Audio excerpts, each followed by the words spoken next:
हिंदी साहित्य में आज सुनिए यूके से प्रकाशित हिंदी पत्रिका पुरवाई की उप संपादक नीलिमा शर्मा की लिखी हुई कहानी आ अब लौट चलें। मेरी जुबानी। मैं हूँ सीमा सिंह। मैं इस ब्लू रोज डायमंड सोसाइटी की इमारत का एक बंद फ्लैट हूँ। टॉप फ्लोर पर बना हुआ फ्लैट। इस फ्लैट को डीलक्स फ्लैट भी कहते हैं।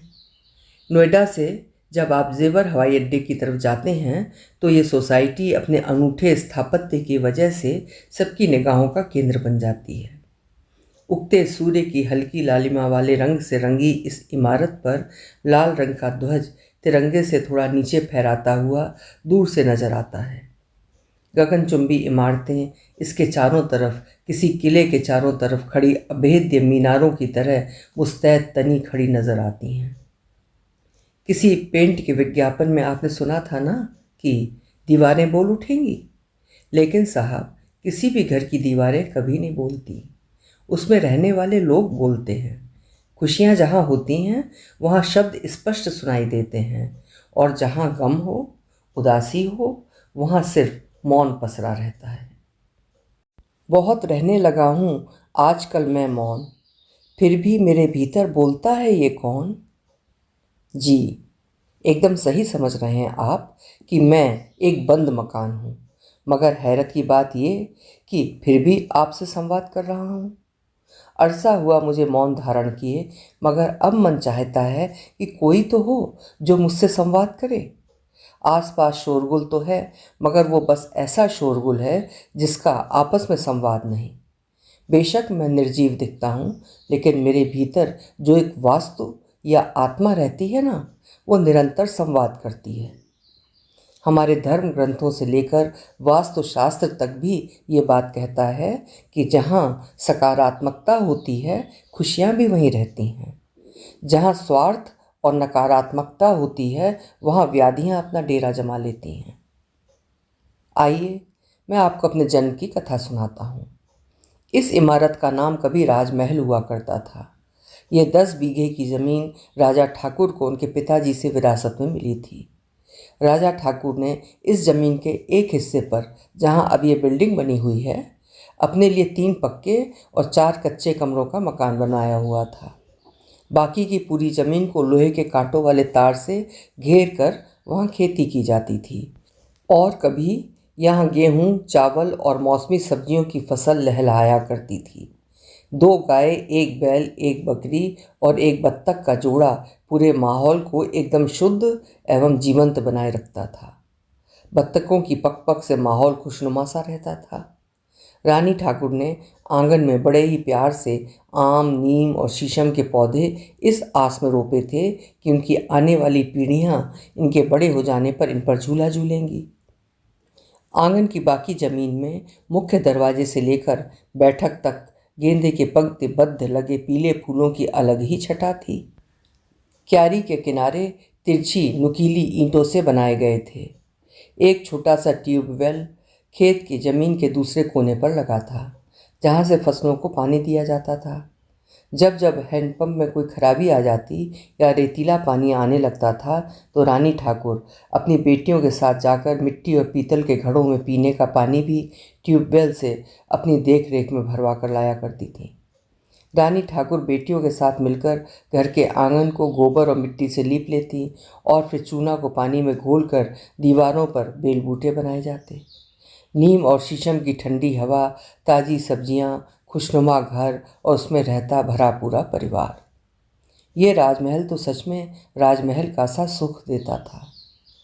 राजमहल तो वही होता है ना जहाँ खुशियाँ बसेरा करें, जहाँ परिवार के मुखिया की चलती हो, धन धान्य भरपूर हो, बच्चों की किलकारियाँ हों, सेवक हों।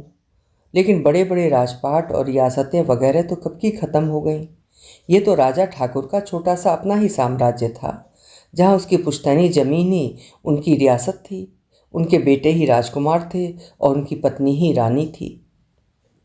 नए विकास की आहट शुरू हो चुकी थी। राजकुमार अब युवराज बन चुके थे। गांव भी अब कस्बे का रूप ले चुका था। बड़ी कारें, ऊंचे मकान, विदेश यात्राएं, ऐशो आराम के महंगे सामान। युवराज जितने बड़े कॉलेज में पढ़ रहे थे, उतनी ही तेजी से राजमहल की संस्कृति भी बदल रही थी, क्योंकि राजा ठाकुर के परिवार के मानस भी समय के साथ अब बदल रहे थे। अचानक एक हादसे में राजा और रानी ठाकुर का एक साथ देहांत हो गया और ये राजमहल अब राजकुमारों और उनकी रानियों के लिए विरासत को पाने का अखाड़ा बन गया। घर की बेटियों ने भाइयों भावजों के साथ बैठकर पूरी संपत्ति का बंटवारा कर लिया। सारी जमीन बेचकर सब भाइयों को उनके हिस्से का पैसा थमा दिया गया। अपनी माँ के जेवरात सब बेटियों ने खुद रख लिए। पैतृक संपत्ति में आखिर उनका भी तो हिस्सा बनता था, जो कि सोने की कीमत से कई गुना ज़्यादा बनता था। लेकिन उन्हें पिता के द्वारा माता जी के लिए बनवाई गई पीले धातु की ये बेशकीमती निशानियां ही पसंद आईं, तो इन्होंने इन्हीं से संतोष कर लिया। ये जो आज ब्लू रोज़ डायमंड सोसाइटी इमारत बनी हुई है, कभी यहाँ पर राजा ठाकुर के समय के पक्के कमरे बने हुए थे। हरे कांच का शीशा खिड़कियों में लगा था ताकि धूप भीतर ना आ सके। शीशम की लकड़ी के नक्काशीदार दरवाजे, लाल ईंटों वाला फर्श, जिसको ठाकुर साहब की बेटियों ने मेहतरों के साथ मिलकर बोरी से रगड़ रगड़ कर आईने की तरह चमकाया हुआ था। कमरों के साथ एक रसोई घर, जिसके बाहर एक खुला चौका भी था, जहाँ पर मिट्टी और भूसे को गूंथ कर बनाया गया एक चूल्हा था, जिस पर घर के पिसे आटे और खेत से आई ताज़ी सब्जियां जब पकती थीं तो उसके स्वाद के सामने बड़े बड़े होटलों के भोजन तक स्वादहीन महसूस होते थे। मास्टर शेफ़ वाले शेफ़ भाटिया जी उस ज़माने में होते तो चुम्मेश्वरी खाना कहकर न जाने कितने चुम्मे उड़ा देते। शहर के प्रतिष्ठित राजगीर ने जब मजदूरों की सेना से पक्के कमरों को कुदाली और बड़े बड़े हथौड़ों से तुड़वाया था ना, तो एक एक ईंट कराह उठी थी। उनका अंतर्नाद सुनने की किसी को फुर्सत नहीं थी। उनका बहता लहू जो अदृश्य था, गारे और लाल बदरपुर से चिनी हर ईंट ने दूसरी ईंट का हाथ इतना कसकर थामा हुआ था कि उनको अलग अलग करने में मजदूरों को अच्छी खासी मशक्क़त करनी पड़ी थी। उन ईंटों के खंडित मृत अवशेष आज भी इस बिल्डिंग की नींव का हिस्सा हैं। कुछ ईंटों की राख इस इमारत के फर्श के नीचे बिछी है और अक्सर अपनी आत्मा को उन फ्लैट्स के हिस्सेदारों के सुख दुख के साथ जोड़ने की कोशिश करती है, जो अब यहाँ के स्थायी निवासी हैं। लेकिन जिस प्यार दुलार और स्नेह से राजा ठाकुर ने अपने राजमहल की नींव रखी थी, उसकी एक एक दीवार को चिनवाया था, उतना धैर्य इस राजगीर में कहाँ था। उसको तो जल्दी से जल्दी इस इमारत को बुलंद करना था, फ्लैट्स बेचने थे और धन कमाना था। आंगन और खेत में लगे सब शीशम, नीम और आम के पेड़ों को जब काटा गया था तो उस पर लगी पत्तियों ने हवा के साथ मिलकर मिट्टी में लौटकर इस तरह आर्तनाद किया था जैसे कोई छोटा नटखट बच्चा किसी निर्मम माँ द्वारा पीट पीट कर अपने दादा दादी से दूर ले जाया जा रहा हो। वो हर कोशिश करता है कि उसको अपने बुज़ुर्गों के संग रहने दिया जाए, जुड़ा रहने दिया जाए, लेकिन नीम के पेड़ की निबोलियाँ भी बहुत रोई थीं, चिल्लाई थीं कि वे भी इस मिट्टी में जज्ब हो सकें। अब भी उनके ना जाने कितने मृत बीज इस इमारत की नींव में जमींदोज हैं। कभी हड़प्पा या मोहनजोदड़ो जैसी खुदाई अगर पुरानी इमारतों को तोड़कर बनाए गए होटलों या गगनचुंबी इमारतों की जाए तो ना जाने कितनी सिसकियाँ आपको नन्हे पौधों की मिलेंगी, जिनके फूल खिलने को थे लेकिन उन्हें उजाड़कर मलबे में फेंक दिया गया। कांच की बारीक महीन किरचें मार्बल के फर्श की कई परतों नीचे लहूलुहान दबी हुई होंगी, जो पहले के बने कमरों की खिड़कियों पर बड़ी शान से सुसज्जित था। रानी ठाकुर ने आम के पेड़ की पौध लगाते हुए कहा था कि ठाकुर जी, हम तो जिंदा नहीं रहेंगे, लेकिन हमारे पोते जरूर इस पेड़ के आम खाकर हमको याद करा करेंगे। हट बावली, हम क्यों ना रहेंगे, लंबी उम्र जिएंगे हम दोनों। पोते के जातक भी इसी आम के पेड़ के आम खावेंगे और हम दोनों यहीं नीम के तले उनके संग अपना बुढ़ापा काटेंगे।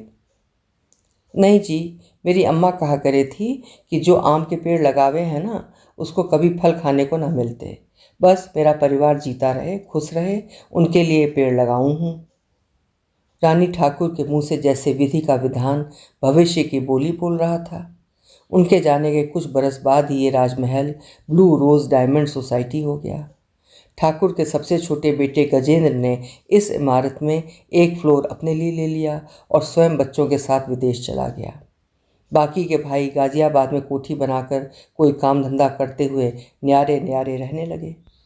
विकास और तरक्की की दौड़ में आखिर उनको भी तो भागना था। लड़कियां भी अपने अपने परिवार के साथ विकास और प्रगति की दौड़ में अपने बच्चों संग तेजी से दौड़ रही थीं। जानते हो, इस इमारत को पूरा होने में 3 बरस का समय लग गया था। 2 बार स्थानीय अदालत ने इसके बनने पर रोक लगाई, लेकिन वो तो राजगीर का रुतबा और प्रभाव था कि ये ब्लू रोज डायमंड सोसाइटी की इमारत बनकर रही। सब फ्लैट भीतर से एकदम एक जैसे बने थे, लेकिन उनमें रहने वाले सब एक दूसरे से एकदम उलट, एकदम अलग। कुछ लोग खुशी खुशी यहाँ रहने के लिए आए थे, तो कुछ ने जैसे मजबूरी में बस यहाँ अपना रैन बसेरा बनाया हुआ था। हर फ्लैट का दरवाज़ा सिर्फ नंबर दबाने से या चेहरा दिखने से ही खुलता था। कांच की फ्रेंच खिड़कियों पर एक पारदर्शी फिल्म लगी थी, जो सर्दियों में धुंध और गर्मियों में लू को भीतर प्रवेश करने से रोकती थी। बालकनी में कांच की एक पारदर्शी दीवार थी, जिसमें से बाहर का दिखाई तो देता था, लेकिन ना वहाँ का शोर सुनाई देता था और ना ही वहाँ के बाहर के वातावरण में फैली हवाओं की सुगंध या दुर्गंध ही महसूस होती थी। बालकनी कमरों में विद्यमान अंधेरे से खुद को बाहर निकाल जरा सी देर के लिए रोशनी को देखने का एक झरोखा मात्र थी। बड़ी सी मशीन के जरिए भीतर की वायु को शुद्ध करने का पूरा इंतजाम था। भीतर एक बड़े हॉलनुमा कमरे में 4-5 क्यूब जैसे केबिन बने थे, जहां बैठकर घर के बड़े लैपटॉप पर झुके काम करते थे, तो दूसरी तरफ घर के बच्चे अपने अपने लैपटॉप पर कानों में हेडफोन लगाए ऑनलाइन पढ़ाई करते थे। घर के बुजुर्ग दूसरे कमरे में कानों पर हेडफोन लगाए भिन्न भिन्न चैनल बदल बदल कर लगातार अपनी आंखें थकाने वाले कार्यक्रम देखते थे। कपड़े मशीन में धुल जाते और बर्तन डिशवॉशर में। खाना सप्ताह में 1 दिन बन जाता या फिर बाजार से सीलबंद मंगवा कर फ्रिज में भर दिया जाता। जिसको जब भूख लगती अपना खाना खुद माइक्रोवेव में गर्म करके खा लेता और फिर लैपटॉप में अपनी आंखें गड़ा देता। न किसी के पास बात करने का वक्त था, न मौका और न ही दस्तूर। न किसी का बाहर जाने का मन होता था और न ही माहौल। बाहर की आबो हवा विकास की बलि चढ़ चुकी थी, इसलिए ज़्यादातर लोग अपनी ही चारदीवारी में सिमटे रहकर ज़िंदगी बिता रहे थे। कहीं बाहर जाना होता था तो शीशे चढ़ी गाड़ी को पार्किंग से निकालकर गंतव्य तक जाते और सलेटी रंग की सड़कों पर घूमते पहियों के जरिए यथाशीघ्र लौट आते। इस तथाकथित विकास के आने से जरा पहले मेरे एकदम सामने फ्लैट में एक लड़का लड़की रहा करते थे। मुझे लगता था जैसे वो दोनों पति पत्नी हों, लेकिन एक देर रात जिस तरह लड़की ने लड़के को बेइज्जत करके घर से निकाला, तो मुझे पता चला कि ये तो बिना विवाह किए ही साथ रह रहे थे। समय भी कितना बदल गया है ना। बेशक रहें साथ, लेकिन साथ रहने के भी तो अपने नियम होते हैं। लेकिन ये आजकल के बच्चे, खास करके लड़कियां, क्यों बिना सोचे समझे क्षणिक आवेश में ऐसे फैसले ले लेती हैं कि बाद में फिर पछताना पड़े। बेपेंदे के लोटे की तरह रिश्तों में यहाँ वहाँ लुढ़कते इस तरह के लोग मुझे जरा भी पसंद नहीं हैं। लेकिन मुझे क्या, मैं तो बस एक मकान हूँ, बंद पड़ा मकान, कोई घर नहीं की। यहाँ इस इमारत में वैसे भी अधेड़ उम्र के लोग ज़्यादा रहते हैं, जिनके बच्चे कहीं बाहर सेटल हैं या फिर नितांत अकेले रहने वाले लोग। संयुक्त परिवार की प्रथा तो शहरों में खत्म हो ही चुकी है। आज अगर ये प्रथा जीवित होती तो ये राजमहल ही रहता, ब्लू रोज डायमंड सोसाइटी नहीं बन जाता। मुझसे बात करते हुए कहीं आप लोग बोर तो नहीं हो रहे ना। यहाँ के एक फ्लैट में एक प्रेग्नेंट मैडम रहती हैं। बाहर हवा में फैले प्रदूषण की वजह से वो अपने घर की दीवारों के भीतर कैद रहने को मजबूर हैं। ऐसी दशा में भी उनको देखकर मैं बहुत खुश हूँ कि बेशक कुछ समय बाद ही सही, मगर एक किलकारी यहाँ इन दरवाज़ों के उस पार से भी सुनाई देगी। अंधेरा बढ़ने की वजह से हर तरफ सन्नाटा है। वैसे भी प्रदूषण की वजह से आजकल सब लोग घर पर ही हैं।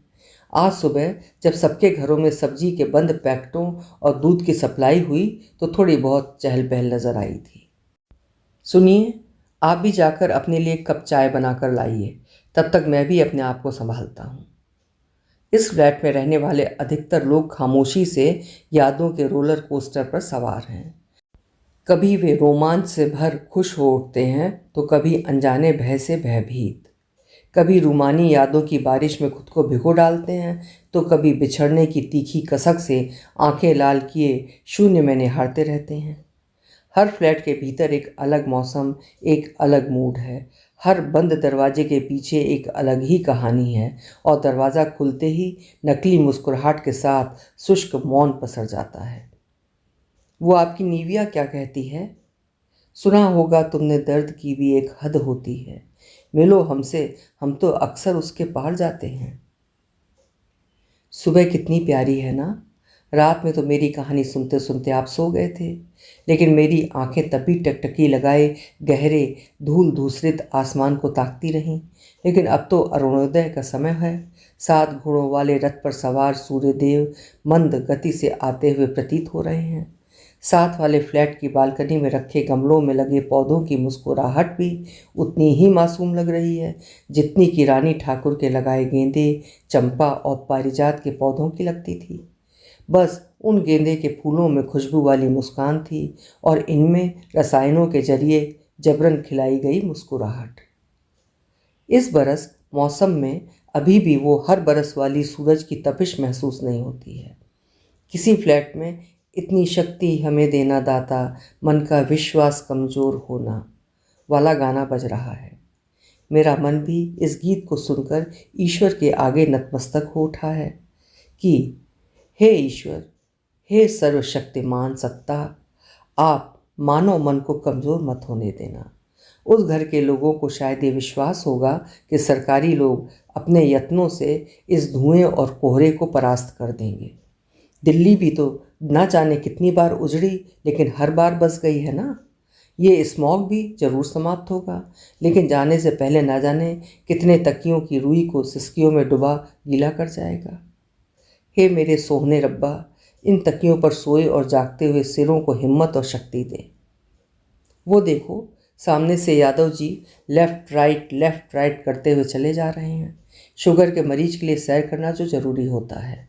सो एक रोबोट की तरह अपने मुंह, नाक, कान सब लपेट सर्द हवाओं और स्मॉग से खुद को बचाने की अनथक कोशिश करते यादव जी।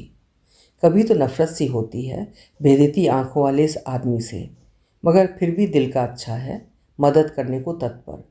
शायद इसलिए सोसाइटी के सचिव पद पर भी है। वैसे उनके जैसे और भी बहुत से आत्ममुग्ध लोग रहते हैं इस सोसाइटी में। ना ना ना, मैं किसी का चरित्र निर्धारित करने वाला कैसे हो सकता हूँ? मैं तो महज चारों तरफ दीवारों से घिरा बस एक खोखला ढांचा मात्र हूँ। मेरी चारदीवारी किसी की भी पदचाप सुनने के लिए आतुर है, लेकिन ये यादव जी जैसे लोग किसी को भी मेरे आलिंगन, मेरे आंगन में बसने ही नहीं देते। शायद अब आप सोच रहे होंगे कि एक घर कैसे जजमेंटल हो सकता है, पत्थर में तो जान होती ही नहीं। लेकिन मुझे न दीवारों से मिलकर रोना अच्छा लगता है। गुनगुनाने वाले लोग जब इन्हीं दीवारों से मन ही मन बतियाते हैं ना, तो उनकी यादों का कारवां रुकता ही नहीं है। उनके आंसुओं की बारिश जब जब अपने वेग के साथ बरसती है तो उसकी सीलन मुझे भी महसूस होती है। इस सोसाइटी में वैसे तो बहुत ही कम बच्चे हैं, और जो हैं भी वे भी बिगड़ते मौसम की वजह से अपने अपने घरों में बंद हैं। मोबाइल, टीवी और ऑनलाइन क्लासेस के साथ व्यस्त इन बच्चों की किलकारियों और इनके झगड़ों को मैं बहुत याद करता हूँ। लो, किसी ने एफएम चैनल पर बजता गाना बदल दिया। शायद किसी ने रेडियो मिर्ची से इतर कोई और रेडियो स्टेशन लगा दिया है। दुनिया में अगर आए हैं तो जीना ही पड़ेगा।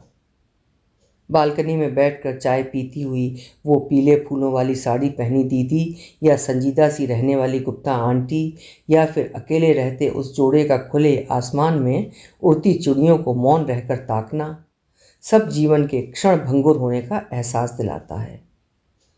सुबह सुबह टॉप फ्लोर से आती तबले की थाप पर जब दादरा और कहरवा की ताल लगती है तो कसम से मन झूम उठता है।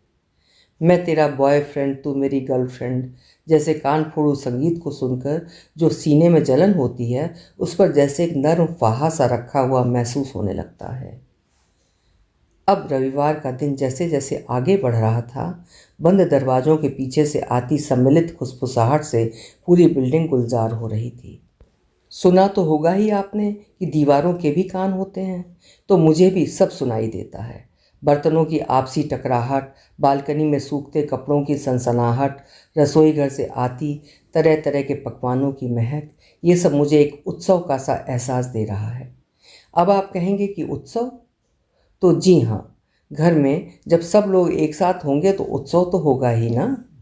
रिश्तों की परिभाषा और मिठास को कायम रखते संवाद, कहीं घरेलू झगड़ों की चीख, चिल्लाहट भरी चिल्लपों, तो कहीं बात बेबात दरवाज़ा खोलकर बार बार बाहर देखना, जैसे किसी के आने का इंतज़ार हो। जिंदगी एक अनोखे मंच पर सबसे अभिनय करवा रही है। कभी किसी ने ऐसा सोचा था क्या? नहीं, किसी ने भी ऐसा नहीं सोचा होगा कि कभी ऐसे दर्द भरे दिन भी आएंगे कि एक पल को टीवी पर किसी कार के ट्रक से एक्सीडेंट की खबर देखकर मन द्रवित हो दर्द से कराह उठेगा, और अगले ही पल हम फेसबुक पर जलेबी और गोलगप्पे खाते हुए की तस्वीरें लगा रहे होंगे। सच में आजकल कुछ भी अच्छा नहीं लग रहा है। इक्के दुक्के फ्लैट को छोड़कर बाकी सब पर ताले लगे रहते हैं, या फिर किसी किसी घर में चौकीदारी के नाम पर कोई एक आध बुजुर्ग बचा खुचा रह जाता है, तो वो भी दरवाज़ा बंद करके चुपचाप मौन धारण किए रहता है। आजकल परिजनों के बीच आपस में संवाद भी तो खत्म सा होता जा रहा है। रविवार यानी कि छुट्टी के दिन भी सब बिल्डिंग में एक दूसरे का हाल बस फ़ोन वगैरह पर ही पूछने लगे हैं। वीडियो कॉल पर भी महज दिखावटी मुस्कुराहटें दिखने लगी हैं। उस दिन एक अधेड़ से पति पत्नी भोपाल से आई एक पंजाबन से पूछ रहे थे कि आपकी रसोई से सांभर की खुशबू बड़ी अच्छी आ रही थी, क्या आप रेसिपी शेयर करेंगी? अरे मेरी बहू मद्रासन है ना, वही बनाती है जी, मैं तो कभी नहीं खाती, आपको भिजवा दूँ? महिला ने जब जोर से अपने बहू को आवाज़ लगाई तो हमें तो रेसिपी चाहिए थी। नहीं नहीं, सांभर नहीं चाहिए जी, हम यूट्यूब से देख लेंगे, कहते हुए जल्दी से दोनों अपने फ्लैट में घुस गए। अब जमाना कहाँ रहा कि किसी से बहनापा या भाईचारा निभाया जाए। आजकल लोग बाजार का न जाने कैसे हाथों का बना खाना खा लेंगे, लेकिन किसी अपने के घर जाकर हाइजीन का राग अलापेंगे। आजकल तो वैसे भी सब बेचैन हैं। 5वें फ्लोर के फ्लैट में रहने वाली शिप्रा और 9वें फ्लोर वाले बच्चे अक्षर की तबीयत खराब है। दोनों को सांस लेने की तकलीफ की वजह से अलग अलग अस्पताल में एडमिट किया गया है। प्रभु उनका स्वास्थ्य सही रखें।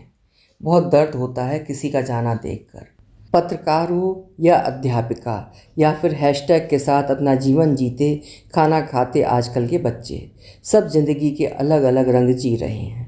एक दूसरे से रूठे लोग अब सोशल मीडिया पर औरों के साथ सामंजस्य बिठाने लगे हैं। आपस में एक दूसरे को देख अजनबी हो जाने वाले लोग इनबॉक्स में अपनापन ढूंढ रहे हैं। नए ज़माने का नया चलन देखकर कितना अजीब लग रहा है ना। राजा ठाकुर का सपना था कि उनके बेटे पोते सब इसी घर में एक साथ हंसते मुस्कुराते हुए जिएं। माना कि प्रकृति ने बहुत से लोगों को इस ज़मीन पर बसाया, लेकिन राजा ठाकुर का खून तो इनमें से किसी की रगों में नहीं दौड़ रहा है ना।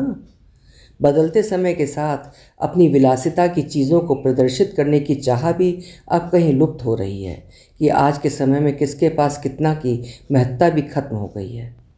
अब इससे कि किसी को कोई फ़र्क नहीं पड़ता कि किसी ने कांजीवरम की महंगी साड़ी पहनी हुई है या फिर कोई नाइट सूट में ही तफरीह को निकल गया है। घर से काम करते लोग बिना किसी तामझाम के, बिना नहाए बुद्धू बक्से के सामने बुद्धू बने बैठे रहते हैं कि कोई टोकने वाला नहीं है। फ़िलहाल तो इक्का दुक्का लोग ज़रूर लिफ्ट से नीचे उतरकर सोसाइटी में खुली दुकान से ज़रूरी सामान ले आते हैं। बाकी ज़्यादातर सबने घर के बाहर एक बास्केट रखी हुई है जिसमें दूध वाला दूध के पैकेट रख जाता है। सामने वाले फ्लैट के खुले दरवाजे को देखकर मुस्कुराना और ग्रीट करना अब एक रस्म नहीं बल्कि बोझ सी लगती है। अब सारे लड़ाई झगड़े, बहसें और क्रांतियाँ इत्यादि बस सोशल मीडिया पर ही होती हैं। संध्या के समय कहीं से मधुर स्वर लहरी में जैज संगीत की धुन सुनाई देने लगी है। मेरा मन भी थिरकने को हो आया। टॉप फ्लोर वाला लड़का कॉफ़ी का मग लिए सामने वाली बिल्डिंग में रहने वाली से इशारों में बतिया रहा है। शायद कुछ प्रेम जैसा प्रस्फुटित होने को है। हाँ, मुझे याद आया, राजा ठाकुर का पोता जब पिछले बरस यहाँ आया था तो उसने अपने मित्रों के लिए यहाँ इस फ्लैट में एक पार्टी रखी थी। तब भी धीमे सुर में जैज संगीत पर सब लड़के लड़कियों ने बारी बारी नृत्य किया था। कितना खुश थे तब सब बच्चे, और सच में मेरी दीवारें पुराने हो चुके पेंट के साथ भी बोल उठी थीं कि हाँ, इस घर में भी जीवन रहता है।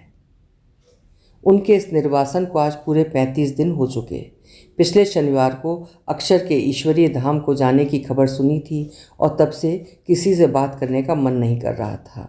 वैसे भी यहाँ इस दुनिया में कौन किसका और कब तक रहना है, कौन किसको रोता है। सब अपने गमों को रोते हैं और अपनी खुशियों में हंसते हैं। इस फ्लैट के एकदम ऊपर वाले फ्लैट में, जहाँ हमेशा सुबह सिर्फ गुरबाणी की धुन ही बजती थी और दिन के समय स्टार प्लस पर चल रहे धारावाहिकों के किरदारों की आवाज़ें, या फिर कभी कभी वीकेंड पर रात की पार्टी में इंग्लिश गाने भी यदाकदा सुनाई दे जाते थे, वहाँ अब दिन रात पंजाबी के नवीनतम गाने पूरे शोरो गुल के साथ बजते सुनाई देते हैं।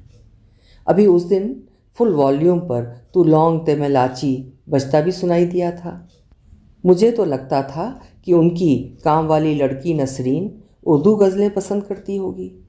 उस प्यारी सी काली झील सी आंखों वाली लड़की को देखकर मेरा मन भी कह उठता है, जीवन से भरी तेरी आंखें मजबूर करें जीने के लिए।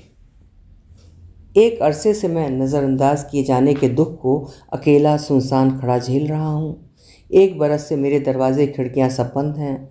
हर तरफ मौजूद धूल का अंबार जैसे मुझे ही चढ़ा रहा है। गजेंद्र के बच्चे तो हर बरस सर्दी की छुट्टियां दिल्ली में बिताने के लिए आ जाते थे, लेकिन अब दिल्ली दूर नहीं बल्कि दुर्गंध, प्रदूषण, ट्रैफिक और बेतरतीब बढ़ती जा रही भीड़ की वजह से दूर से ही दर्शन वाली दिल्ली बन चुकी है, जिसे बस टीवी या किसी डॉक्यूमेंट्री में ही देखकर तसल्ली कर लो तो बेहतर। सांस लेना भी जहाँ कई कई सिगरेट पीने के समान हो चुका है। मेरे यहाँ कहीं कहीं मकड़ी के जाले और रसोई में रखे मसालों में फफूंद तक लग चुकी है कि यहाँ कोई आता जाता ही नहीं है। मैं घर के बजाय महज एक मकान बनकर रह गया हूँ। घर तो वो कहलाता है ना जहाँ कोई ना कोई रिश्ता आता जाता है। घर में रहने वाले एक एक सामान बड़े अरमानों के साथ घर में लेकर आते हैं और दसियों बार अपनी पसंद की चीज़ों को निहारते, पुचकारते, दुलारते हैं। घर के हर कोने को जीवंत रखने की कोशिश करते हैं। असली फूलों को अगर लगाने की हिम्मत या समय ना हो तो नकली फूलों से ही सही मगर घर को सजाते हैं। वैसे भी आजकल असली मुस्कुराहट भी घरों से ठीक उसी तरह गायब है जैसे कि असली फूल। बालकनी में इक्का दुक्का गमला रखकर खुद के प्रकृति प्रेमी होने का सबूत देते शहरी लोग समय से पानी दे दें तो यही बहुत हो जाता है। ये तो आज पूरे वातावरण में स्मॉग की बदली फैली है। मुझे नहीं मालूम है कि इसका असल कारक या कारण कौन है। ये प्रकृति प्रदत्त है या मानव कारक, लेकिन इस स्मॉग, इस धुएं ने सबको ये एहसास दिला दिया है कि आप चाहे जितने भी पैसे वाले हों या फिर गरीब, जीवन और अपनों से बढ़कर कुछ भी नहीं होता है और अपनों की परिभाषा सिर्फ खून के रिश्तों से ही स्थापित नहीं होती। तब से तो बहुत प्यार होने लगा है तुझसे है ज़िंदगी, जब से जाना तुम फिसल रही हो मुट्ठी से रेत की तरह। कभी मौसम में अचानक धूप तेज हो जाती है तो कभी अचानक बिना किसी अंदेशे या चेतावनी के बादल घिराते हैं और झमाझम बारिश होने लगती है। इंसानी गलतियों की वजह से नाराज प्रकृति ने भी अब अपना क्रुद्ध पक्ष दिखाना शुरू कर दिया है। ओजोन लेयर नष्ट होने की कगार पर खड़ी चेतावनी दे रही है। निर्माण कार्य और कारखाने बंद कर दिए गए हैं। यमुना का पानी विषाक्त स्तर को पहुंच चुका है। बीमारियों से लड़ना और खुद को बचा कर रखना एक अलग मुद्दा है, लेकिन सांस लेना तो सबसे ज़रूरी है। खाने के बिना तो कुछ दिन, कुछ घंटे फिर भी जिया जा सकता है, लेकिन शुद्ध हवा के बिना सांसों की माला के मनके बिखरे जा रहे हैं। प्रकृति और जीवन दोनों एक दूसरे से आपस में इस कदर जुड़े हैं कि एक को सुरक्षित रखने के लिए दूसरे को सुरक्षित रखना निहायत ही ज़रूरी है। हम जितना पर्यावरण का ध्यान रखेंगे उतना ही प्रकृति हमें वापस लौटा देगी। तभी हमारी आने वाली पीढ़ियाँ साफ और स्वच्छ वातावरण में जीवन का सही से आनंद उठा सकेंगी। खैर, हमें अब इस सब के साथ जीने की आदत तो डालनी ही होगी। आखिर कब तक जीवन को ऐसे रोक कर रखा जा सकता है? हम सभी को अपनी जीवन शैली में सुधार करना होगा। कम से कम ज़रूरतों के साथ जीने को ही अब मूल मंत्र के रूप में अपनाना होगा। मैं ये कोई उपदेश नहीं दे रहा हूँ, मैंने देखा है लोगों का आना जाना। कितना भी पैसा आपने बना लिया, लेकिन आपका पैसा आपको किसी इन्फेक्शन से बचा नहीं पाएगा अगर आप भीतर से स्वस्थ नहीं हैं। भीतर से आप तब स्वस्थ रह पाएंगे जब आपके आसपास सब कुछ सकारात्मक और स्वस्थ होगा। मेरा तो मन कहता है कि शनिवार और रविवार को संपूर्ण लॉकडाउन के रूप में घोषित किया जाना चाहिए।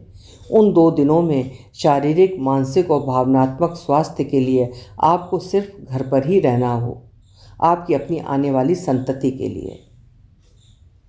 मैं तो चलो एक फ्लैट हूँ, मैं अपनी जगह ही कायम रहूँगा, लेकिन आप सब तो मनुष्य हैं। मेरा आप सबसे भावनात्मक नाता है। मुझे इन धुएं के बादलों ने यह सिखा ही दिया है कि आदमी मुसाफिर है, आता है जाता है, आते जाते रास्ते में यादें छोड़ जाता है। मैं चाहता हूँ फिर भी कोई राजगीर आए जो इन गगनचुंबी इमारतों को फिर से खेतों में बदल जाए। फिर पहले की तरह बस 2 जोड़ी कपड़े हों, मोटा अनाज हो, लकड़ी के पहिए वाले यातायात के साधन हों और साथ में अपना चमकता हुआ नीला आसमान हो। वही पुरखों वाला हमारा भी जीवन हो। पूर्वजों की तरह हमारी संतानें 100-100 बरस तक जिएं और सभी नामुराद बीमारियां अपना अस्तित्व खो दें। करोड़ों नए आविष्कार करने के बाद भी अगर हमने अपने जीवन को कम कर दिया तो क्या फ़ायदा हुआ इस सब से? बेशक कम खाएं, मगर गम न खाएं। आओ चलो हम फिर से अपनी जड़ों की ओर लौट जाएं। ये क्या? शर्मा जी धीमे धीमे किसी से फ़ोन पर बतिया रहे हैं और फिर नज़दीक आकर उन्होंने अपनी जेब से चाबी निकालकर मेरा दरवाज़ा खोलने की कोशिश की है और अब वे वापस लौट गए हैं। ज़रूर उन्होंने कोई नया किराएदार खोज लिया होगा। गजेंद्र ठाकुर ने क्रिसमस की छुट्टी में फ़ोन करके कहा भी तो था कि घर किराए पर लगा दो, लेकिन क्या पता बात कुछ और हो शायद। अब फिर मुझ में नया एसी लगेगा, फिर से हीटर चलेगा और फिर कुछ औंस वायु प्रदूषण बढ़ेगा और फिर कोई और शरीर राम नाम सत्य कह अपने नए पड़ाव, नई मंजिल पर चल देगा। अरे ये क्या? ये तो मुझे साफ किया जा रहा है। आह, कितना अच्छा हो कि इतने दिनों से बंद मुझ में जो लोग रहने आ रहे हों उनमें जीवन जीने की लालसा हो। कोई दिखावा नहीं, बस 2 वक्त की रोटी और उनके सपने हों कि उनके सब साथ साथ रहें। आज सच में मैं बहुत उदास हूँ। अभी आप सुन रहे थे नीलिमा शर्मा जी की कहानी आ अब लौट चलें। विकास और प्रगति की बलि चढ़े हुए हमारे सरल जीवन के कॉम्प्लिकेटेड होने की कहानी। आशा है आपको ज़रूर पसंद आई होगी।